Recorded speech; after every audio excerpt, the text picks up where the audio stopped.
Writers' Voices 26. Listen to columns and stories of your favorite writers.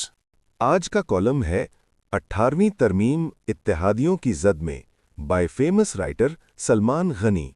Karachi में Gul plaza के सानेहा और उसके नतीजे में होने वाले जानी माली नुकसान ने जहां मुल्क भर में तशवीश की लहर दौड़ा दी, वहीं मुल्क के मौजूदा निज़ाम के आगे भी बड़ा सवालिया निशान लगा दिया है कि ऐसे वाक़यात क्यों कर होते हैं। मुतल्लिका इदारे इमारतों की तामीर के हवाले से अपनी जिम्मेदारियां क्यों कर अदा नहीं करते? इतने बड़े सानेहात पर जिम्मेदारों का तयन क्यों नहीं होता? आला हुक्काम और हुकूमती जिम्मेदारान जवाबदेह क्यों नहीं ठहरते? सानेहा गुल प्लाजा पर मुल्क में एक नई सूरत हाल ने जन्म लिया है। खुसूसन कौमी असम्बली के अंदर पैदाशुदा सूरत हाल ने हुकूमती इत्तेहादियों को भी इम्तिहान में डाल दिया। जब ऐवान में 18वीं तरमीम के हवाले से तहफ़्फ़ुज़ात सामने आए और हुकूमती जिम्मेदारान और इत्तेहादी एक दूसरे पर बरसते दिखाई दिए, जिनका कहना था कि अगर इख्तियारात की तकसीम निचली सतह तक होती और शहरी बहबूद के इदारों को बाइख्तियार बनाया जाता तो ऐसे सानेहात रोनुमा न होते।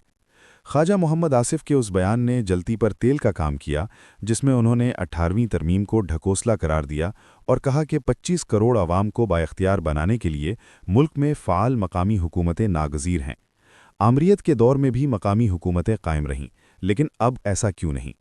MQM के डॉक्टर फ़ारूक सत्तार ने सानेहा गुल प्लाजा को कौमी सानेहा करार देते हुए कहा कि वफाक और सूबाई हुकूमत आखिर कब कराची को तरजीह देंगे। उन्होंने नए इंतज़ामी यूनिट बनाने का मुतालबा भी किया। पीपल्स पार्टी के ज़िम्मेदारान कादिर पटेल और शहला रज़ा ने इन इख्तिलाफ़ात के जवाब में कहा कि एक सानेहा को जवाज़ बनाते हुए मामलात 18वीं तरमीम तक पहुँच गए। हम भी समझते हैं कि बल्दियाती इदारे होने चाहिए, मगर ये दिल की भड़ास निकालने का कौन सा मौका है? मज़कूरा सूरत हाल से एक बात तो ज़ाहिर हो रही है कि 18वीं तरमीम के हवाले से हुक्मरान जमात के तहफ़्फ़ुज़ात हैं और वो बदलते हालात में इसमें मज़ीद तरमीम करते हुए आगे बढ़ने के ख़्वाह हैं, जबकि पीपल्स पार्टी किसी कीमत पर 18वीं तरमीम पर कुछ देने के लिए तैयार नहीं और इस हवाले से उसने हुकूमत पर दबाव डालने का सिलसिला शुरू कर रखा है। पीपल्स पार्टी की जानिब से ख्वाजा आसिफ के 18वीं तरमीम से मुतल्लिक़ बयान की वापसी पर भी जोर दिया गया, लेकिन हुकूमत ने इसे ख्वाजा आसिफ का ज़ाती बयान करार दिया। लेकिन क्या असल मामला ऐसा ही है? हालात इसकी तस्दीक नहीं कर रहे। बाखबर हल्के तो 18वीं तरमीम पर होने वाली तनकीद को मुजव्वज़ा 28वीं आइनी तरमीम का पेश खैमा करार दे रहे हैं। उनका कहना है कि वफाक मज़ीद दबाव का मुतहम्मिल नहीं हो सकता, इसलिए NFC में तरमीम, नए सूबों की तश्कील और बामकसद बल्दियाती सिस्टम के लिए आगे बढ़ना होगा, जिसके लिए कानून साजी नागुज़ीर है। 18वीं तरमीम के नतीजा में जिस तरह सूबों को इख्तियारात मिले थे, इसी तरह इस तरमीम में इख्तियारात और वसाइल की निचली सतह तक मुंतकिली की बात भी की गई थी।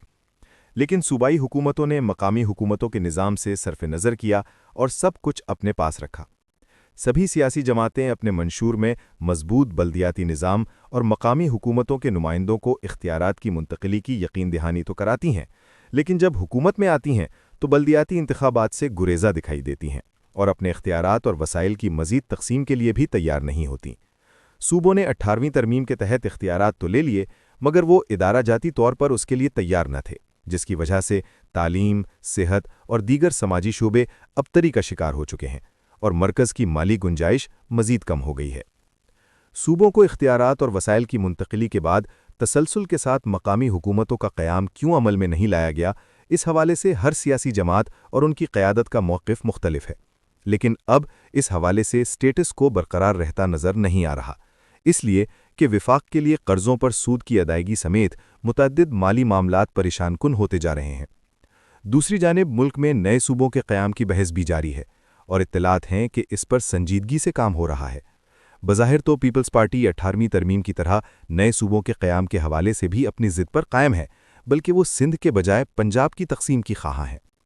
इस हकीकत को झुटलाया नहीं जा सकता कि दुनिया में गवर्नेंस को बेहतर बनाने और अवामुन्नास को बुनियादी सहूलियात की फराहमी और इख्तियारात की तकसीम के लिए छोटे इंतज़ामी यूनिट्स तश्कील दिए जाते हैं, और कोई मुल्क ऐसा नहीं जिसमें वक्त के साथ सूबों की तादाद में इजाफा नहीं हुआ।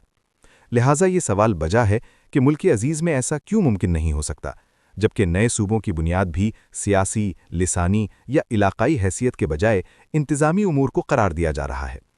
आने वाले वक्त में इस मामले पर क्या पेशरफ्त होगी, इस पर गौर व खौज जारी है। सियासी जमातें नए सूबों के अमल में पेशरफ्त के लिए तैयार होती हैं या इसमें रुकावट बनती हैं, ये देखने के लिए अभी मज़ीद इंतज़ार करना होगा।